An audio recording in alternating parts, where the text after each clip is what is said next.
दोस्तों, पिछले कुछ सालों में यूपीआई ने भारत की तस्वीर ही बदल कर रख दी है। आज वो समय है कि कैश रखने को लोग एक बड़ी इनकन्वीनियंस मानने लगे हैं, क्योंकि हर दुकान पर पेटीएम या फोन पे तो मिल ही जाएगा। वैसे देखा जाए तो 2016 की नोटबंदी के वक्त यूपीआई ने कभी पीछे मुड़ के नहीं देखा और आज ये दुनिया के टॉप डिजिटल पेमेंट प्लेटफॉर्म्स में से एक है, जो भारत के अलावा फ्रांस, सिंगापुर, मलेशिया, नेपाल और भूटान जैसे कई देशों में भी ऑपरेट कर रहा है। लेकिन यूपीआई ने कैसे सिर्फ 6 सालों में इतनी तरक्की कर ली और क्या है इसकी तरक्की का राज, जानेंगे हम आज के इस वीडियो में, तो अंत तक बने रहिएगा हमारे साथ। लेकिन वीडियो शुरू होने से पहले अगर आप चैनल पर नए हैं या आपने अभी तक चैनल को सब्सक्राइब नहीं किया है तो चैनल को सब्सक्राइब करना और बेल आइकन दबाना ना भूलें। बहुत से लोगों को लगता है कि यूपीआई का आइडिया 2016 की नोटबंदी के आसपास ही सरकार को आया था, जबकि ऐसा नहीं है। यूपीआई की कहानी 2016 नहीं बल्कि अप्रैल 2009 से शुरू होती है, जब national payment corporation of India का गठन किया गया था और इसे जिम्मेदारी दी गई थी कि देश के सारे अलग अलग पेमेंट मैकेनिज्म को इंटीग्रेट करने का काम शुरू करे। मार्च 2011 में आरबीआई की एक रिपोर्ट सामने आती है, जिससे पता चलता है कि भारत में एक औसत आदमी पूरे साल में सिर्फ 6 नॉन ट्रांजैक्शन करता है, जबकि उस वक्त भी करीब 1 करोड़ रिटेल दुकानदार या outlets card based payment accept कर रहे थे। इसके अलावा आरबीआई के आंकड़े ये भी बताते थे कि देश में करीब 14.5 करोड़ परिवार ऐसे हैं जिनके पास कोई बैंक अकाउंट ही नहीं है, इसीलिए वो बैंकिंग सिस्टम से बिल्कुल बाहर है। इन सभी चीजों के अलावा आपको याद होगा कि उस वक्त ब्लैक मनी और करप्शन भी देश में बड़े मुद्दे थे और इनमें भी कैश एक बड़ी प्रॉब्लम बन रहा था। इन सभी चैलेंजेस को देखते हुए आरबीआई ने 2012 में अगले 4 साल यानी 2016 तक के लिए एक विजन स्टेटमेंट जारी किया, जिसमें एक ऐसा सिस्टम बनाने की बात की गई जो पेपरलेस हो और सेफ्टी पेमेंट्स को ट्रांसफर या ऑथराइज कर सके। इसी 4 साल की मेहनत का नतीजा था कि 2016 में यूपीआई को लॉन्च किया जा सका। यूपीआई की ग्रोथ के आंकड़ों पर नजर डाली जाए तो जहां अगस्त 2016 में यूपीआई की मदद से 93,000 ट्रांजैक्शंस की गई थी, वहीं मार्च 2019 तक ये नंबर 80 करोड़ ट्रांजैक्शंस तक पहुंच गया था। अगस्त 2020 तक यूपीआई की एनुअल ट्रांजैक्शंस 18 करोड़ के नंबर को भी पार कर गई थी और उसने अमेरिकन कंपनी अमेरिकन एक्सप्रेस को भी पीछे छोड़ दिया था। अगर हम नीति आयोग के आंकड़ों को माने तो 2023 तक यूपीआई वीजा और मास्टर कार्ड्स की ट्रांजैक्शंस को भी पीछे छोड़ देगा। यूपीआई ने सिर्फ 3 सालों में ही 114 करोड़ ट्रांजैक्शंस का नंबर पार कर लिया था और अक्टूबर 2020 तक ये नंबर 200 करोड़ ट्रांजैक्शंस तक पहुंच गया था। अकेले 2020 में सिर्फ यूपीआई से लोगों ने 457 बिलियन डॉलर जितना पैसा इधर से उधर ट्रांसफर किया है। ये नंबर पाकिस्तान की जीडीपी से 2 गुना है और भारत की जीडीपी का 15% है। 2021 में एक दिन से यूपीआई से 10 करोड़ से भी ज्यादा पैसे लोगों ने इधर उधर ट्रांसफर किए, जो कि एक रिकॉर्ड है। यूपीआई की ग्रोथ में बहुत से फैक्टर्स थे जिन्होंने इसे ग्रो करने में मदद किया।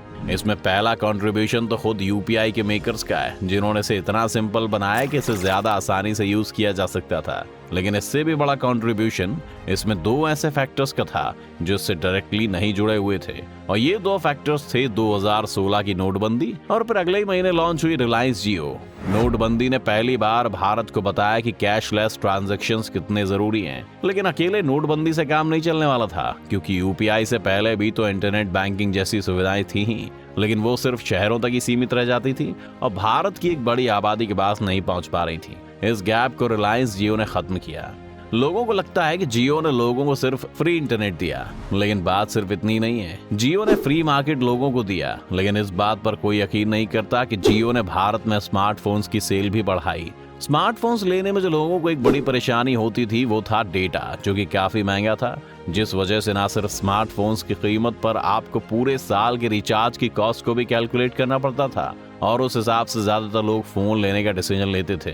लेकिन जियो का एक फायदा ये था कि अब लोग समझ गए थे कि उन्हें रिचार्ज में ज्यादा पैसा साल भर नहीं खर्च करना पड़ेगा, क्योंकि फ्री डेटा के बाद भी जो रिचार्ज के रेट थे वो बहुत सस्ते हो गए थे।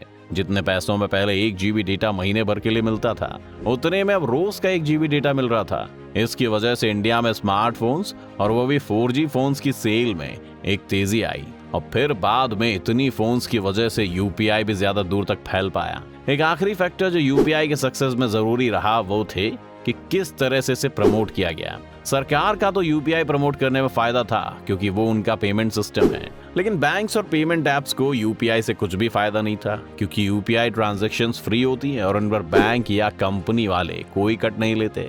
लेकिन इसके बावजूद भी पेटीएम, फोन पे, गूगल पे और लगभग हर एक डिजिटल पेमेंट ऐप्स ने जोरों शोरों से यूपीआई को प्रमोट करना शुरू कर दिया, क्योंकि लोग जानते थे कि यूपीआई की वजह से नए कस्टमर्स भी इनके साथ जुड़ेंगे और फिर बाद में नए कस्टमर्स को ये ऐप अपनी सर्विस बेच सकते हैं। अगर आप आज अपने फोन में पेटीएम खोल कर देखें तो उसमें आपको कितनी सारी चीजें करने के ऑप्शन मिलेंगे। इन सभी से पेटीएम की कमाई होती है, बस यूपीआई से नहीं होती।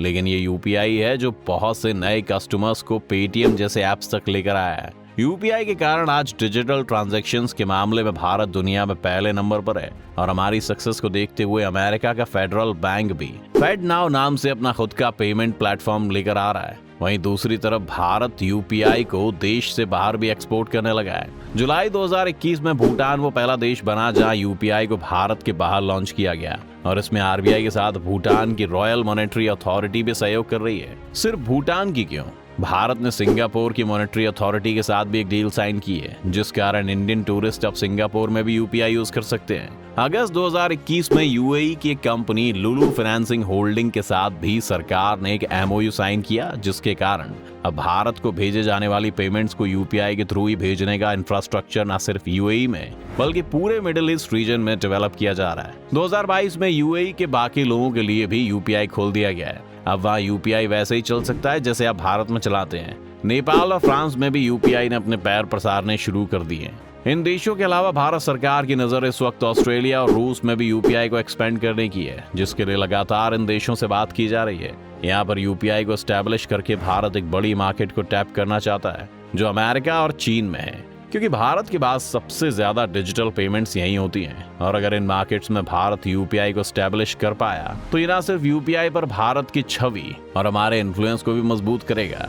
जब से फैसला लिया गया है कि अब यूपीआई क्रेडिट कार्ड के साथ भी कनेक्ट हो जाएगा और यहाँ भी कोई फीस नहीं लेगा, तब से ये भी कयास लगाए जा रहे हैं कि शायद वीजा और मास्टर कार्ड जैसी कंपनीज भारत को छोड़ दें, क्योंकि यूपीआई का बढ़ता कंपटीशन उन्हें मार्केट से बाहर कर सकता है। पर यूपीआई भारत के बाद भी क्या वो कमाल कर पाएगा जो उसने यहाँ करके दिखाया है? आपको क्या लगता है? अपनी राय में कमेंट सेक्शन में जरूर लिखें। उम्मीद है वीडियो देखकर आपको काफी कुछ जानने को मिला होगा। अगर आपको वीडियो पसंद आया तो वीडियो को लाइक करें और अगर आप चैनल पर नए हैं या आपने अभी तक चैनल को सब्सक्राइब नहीं किया है तो चैनल को सब्सक्राइब करना और बेल आइकॉन दबाना ना भूलें।